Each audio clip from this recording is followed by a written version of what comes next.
Hello, everybody, and I am really glad that we're together today. I hope your Labor Day weekend, if you didn't have to work, that you had maybe just a little time to recharge. The older I get, the more I find that these extended holiday weekends go by like a radar scope blip. Ooh, I mean, it's just so quick. And I experienced that, but I also have this to think about. This is the last year that I'm ever going to have to think about that as an employed person.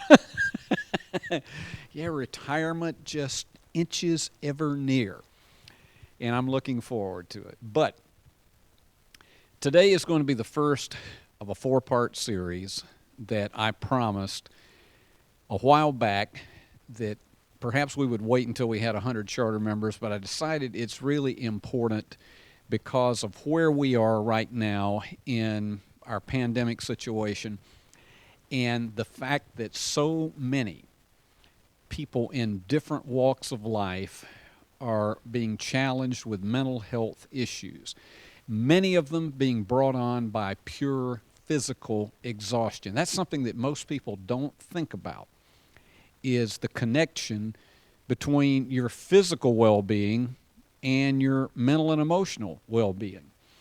And so many, it's just an extraordinary percentage of those who end up with depression, anxiety, PTSD is brought on because of physically being exhausted, not being able to put the brakes on. You think about the people who have been on the front lines of late of our healthcare system.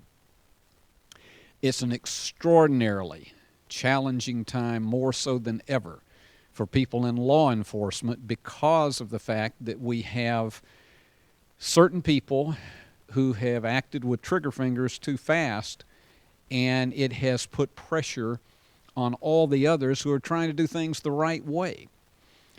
And so it has been extremely difficult for people in law enforcement, and I've talked to many of them over the last few weeks about what a struggle it is.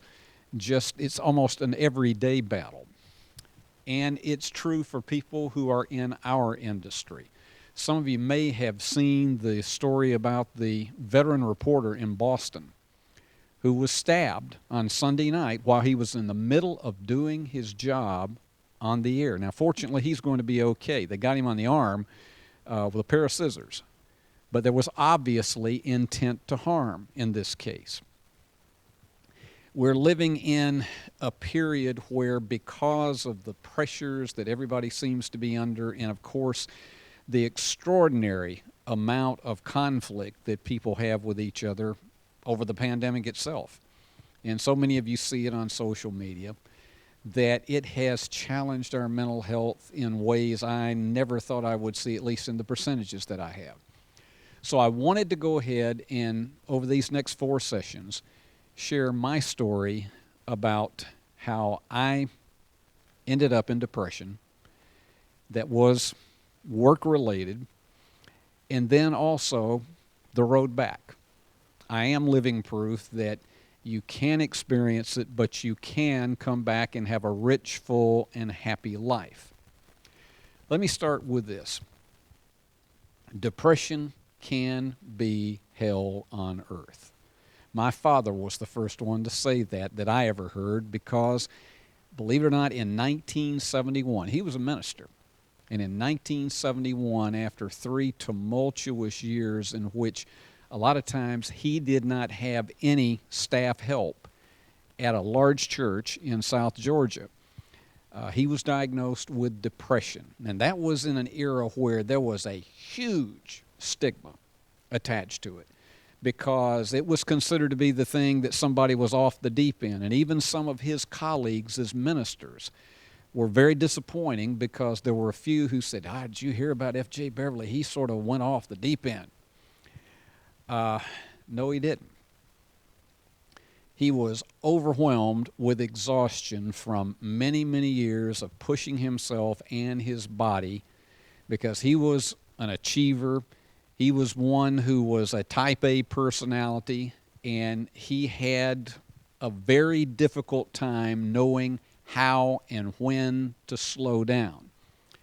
And it was finally like going over a speed limit and getting stopped and fined, except the road back wasn't just simply paying the fine. You had to do a lot of other things to get yourself back in to being a whole person again. And so I had the experience of seeing that back in the early 1970s. And I was called, and I really do believe I was called to go into a profession that has an extraordinary amount of pressure, deadlines, obligations, and really, when you stop and think about it, it's probably one of the few, I guess you would say, probably broadcast media is one of the few places where you succeed by beating up your own. It's not enough to be good at what you do. It's whether or not you can win your time slot, just like every entertainment show on television. Can you win your time slot? Can you make enough money for your station? And so I still wanted to go into that because it was something that I felt compelled to do from the time I was 4 years old. And I did. Started out in Columbus, Georgia in 1976 and at WRBL, and then went over to WTVM for 5 years. Took a year out to work in media communications with Mississippi State University, and then returned as an executive producer and assistant news director in Spartanburg, South Carolina. The following year, probably too quickly, I took my first news director's job at WSAV in Savannah, which at that time was one of the worst TV stations in America, and I went anyway. I've had a habit of that. In 1984, I was hired away to be news director at WWAY in Wilmington, North Carolina, which was a wonderful station that was led by one of the most fatherly men that I could have ever hoped to work for, George Diab. I just thoroughly enjoyed that company. But at a point in time when I felt like it was very important, when my wife lost her father and a job opportunity opened up at Auburn University, I accepted that job in 1986 in media communications and stayed there 4 years. Probably during that period, I was experiencing the throes of depression, but didn't realize it.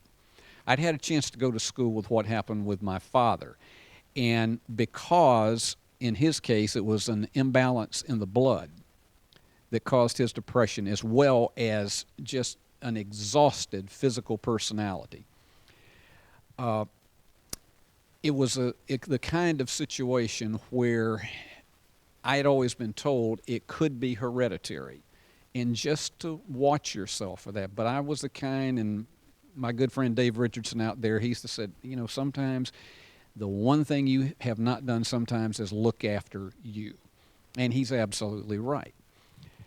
And one of the tough things at Auburn, it was a wonderful place to live, but I was working for probably, and I'm not saying this just to put the knock on somebody, it was really true. I'm not the only one who felt this way. I was working for arguably one of the meanest men I have ever been in a company with at the same time. It was just absolutely horrifying some days when you would come into work and the first thing you would get without a hello or anything like this, I need to see you. And I won't go into all the details, but it was a very, very tough 4 years. But I stayed there primarily because they paid for me to get my graduate degree that allowed me ultimately to become a college professor. But it was hard during that period, and it was exhausting me emotionally, if not physically, at that point in time.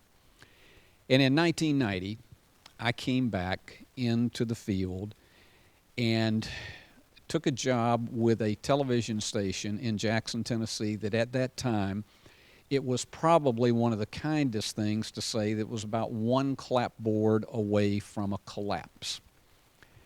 And I'll never forget the first night that we came up for the interview. And Rebecca and I were watching the news at 6 o'clock. And you got to understand, this was at a point in time, this station had not had a news director, in 4 months at that time, and they had not had a permanent general manager in 4 months. So you can imagine what can happen if a ship is rudderless for that length of time. And we watched the news at 6 o'clock that night, and I've never seen anything like it. There was not one solitary local story on that 6 o'clock newscast. For all of you WBBJ reporters who are on this session now, trust me, it was awful. No local stories at 6 o'clock, and included in that half hour was a 3-minute and 30-second piece on how to raise pole beans. That was a handout video from the U.S. Department of Agriculture. Sounded like one of the old Encyclopedia Britannica films. I mean, it was bad. Weather went 7 minutes, sports went 6, because they didn't have anything else to fill in news because nobody was steering the ship. And the long and the short of it is, I looked at my wife and I said, you know, you couldn't possibly mess this one up, and about any small thing you did would be considered a victory. And I wanted out of Auburn so badly, and so I took the job. And I took the job against the advice of a lot of people who said, what in the world are you doing? And over the next year, I kept asking myself that question in past tense. What in the world have you done? Because to build, and it was like going back into a time tunnel. I felt like that I was working for a television station that was operating at 70s era, and some of it was because simply they had just had an infusion back into of different general managers, different news directors, and there was just no consistency there.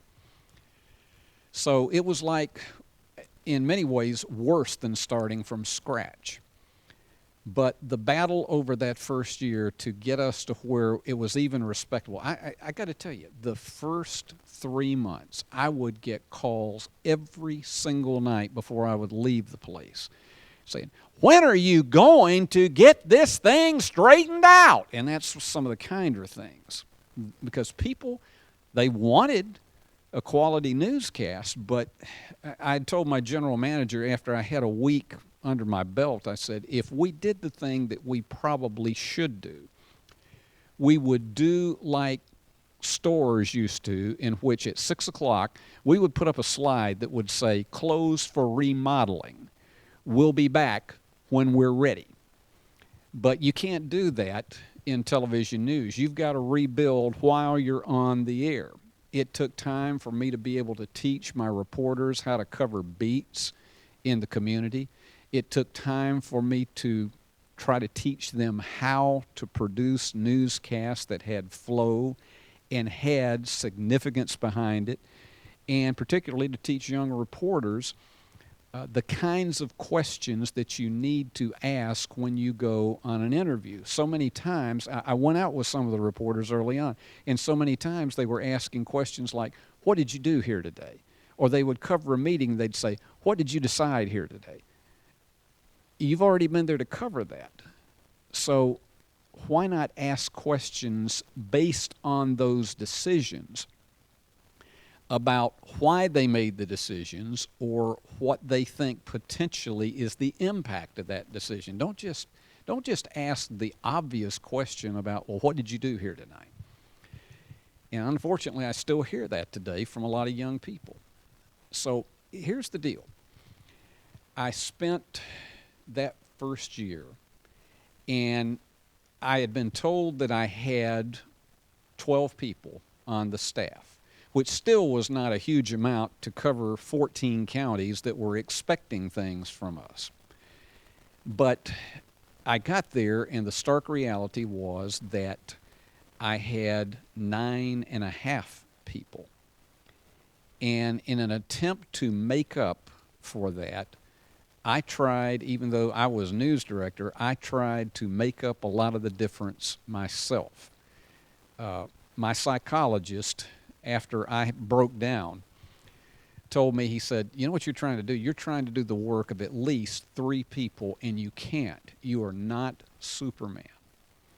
But I didn't think that mattered. I thought I could do it and make up all the deficits that we had. So the bottom line to it is, it was wearing my body down. It was wearing my emotions down.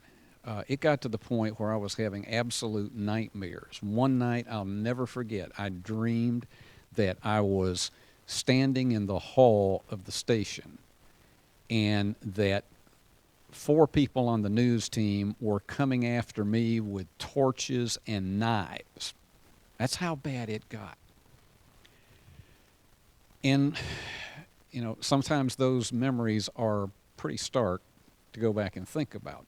I can share them now, but it still doesn't mean there's not a little pain behind that. So we attempted to redo the anchor team and do some things that we thought would make a more positive and, if you will, contemporary look to the newscast, because it's very tough when you're doing that in Jackson, Tennessee, and people every night see something that is a far more polished product as far as dollars and cents going into it in Memphis and Nashville on their cable systems. But I was hired to do the job. But yet, when you stop and think about it, I was working for a very fine man, but somebody who had never been a general manager before, and I could see very early on, he did not have the ability, or at least the experience, to know how to manage up in the company and communicate our needs, which were many. I can tell you, the first day on the job, we had 2 editing stations, and both of them broke down. And I remember one of my reporters said to me, you don't seem to be too terribly bothered by this. I said, well, I'm bothered by it, but I said, the only way we can make progress is when things like this happen, for me to document this, and let's make a point of sending the newscast to our headquarters in Charlotte and show them exactly why we could not deliver a newscast to our people tonight that was of import. And things like that happened constantly during the first year. But my body was breaking down. I was just in my mid-30s, but I was just absolutely exhausted. I would come in at night and I would just want to crash at the sofa. And I just could not seemingly get an energy level that would be able to get me recharged. I couldn't, I've told you about the toughest things that I've had to do is to have a diversion and a distraction. But this was just consuming me so much because this station was in such dire straits in news and trying to get it to a point where we could even say it was respectable. And so we were trying to do some things after just maybe a few weeks after my first year to freshen up things, to make them look a little more contemporary than what we were doing. And there were some on the staff that didn't like it because it meant sacrificing some of their, quote, control over everything. And I said, you got to look on this as what's best for the team and not just for you. And long story short about it, it started taking so much out of me, and I knew for about 4 weeks that I was on the verge of falling apart, but I couldn't do anything to stop it. My wife was seeing it, but she wasn't really sure. And it finally got to the point I was getting calls on the weekend because stories would break, and we had such a small staff that they could not go to them. And so what did Steve do? Instead of Steve looking at the reality of things and just saying, well, there's some things we're just not going to be able to cover. I would be driving up to Lexington, Tennessee. I'd be going to other places. Sometimes I would go on Saturdays and cover 3 and 4 stories. Big mistake because of the fact that I wasn't Superman. And I made a huge mistake doing that, and it was breaking me down even more. And finally, one night on a Tuesday evening, things had just gotten to a point where I felt like the walls were caving in. And I walked in to my living room and I dropped to my knees and had a nervous breakdown. I went into a crying spell that went on for 90 minutes. Rebecca tried everything that she could to get me calmed down, and it wasn't working. And finally, she had to say, look, go get in the shower. Just go get in the shower and just stay there and see if that can help calm you down. She called my family doctor. She called my father because of what he had experienced and tried to get as much information as she could to see what she could do to help me in the short term, but knowing this was probably a long-term situation because it didn't happen. I hate to use the cliche, it didn't happen overnight, but it really didn't. All of that to say, at that point, on that Tuesday night in June of 1991, it was at that time probably the worst night of my life because I didn't know what in the world was going on. I didn't understand it. I couldn't put my grip around it. And I didn't know what to do. And I'd always been an achiever. I'd always been one that had succeeded at virtually everything I did. And in this case, there wasn't going to be that magic answer that was going to turn things around for me. I didn't even know if I was going to even be able to continue in the job. Now, that's going to be my tease. Okay. That's part one. That's how it happened. When I come back with our next session, and it may not be tomorrow because that's a big, heavy session, the one thing I've learned about, yeah, Dave, I have learned this, is that if I can't get everything done in one day, I'll get it done the next day. So here's the deal. I will come back on our next session. If it's not tomorrow, it will be Thursday. And I will tell you what happened the day after I had my breakdown. The story is interesting because it happened to me and it could happen to anybody. And I share it because I hope in doing so it can help someone else from not having the same experience. I hope you have a good day, a good night, and a good tomorrow because you only got one you. So you're hearing my story in a hope that it will encourage you to do some things to maybe not be like what I was 30 years ago. Have a great day, and I'll see you the next time.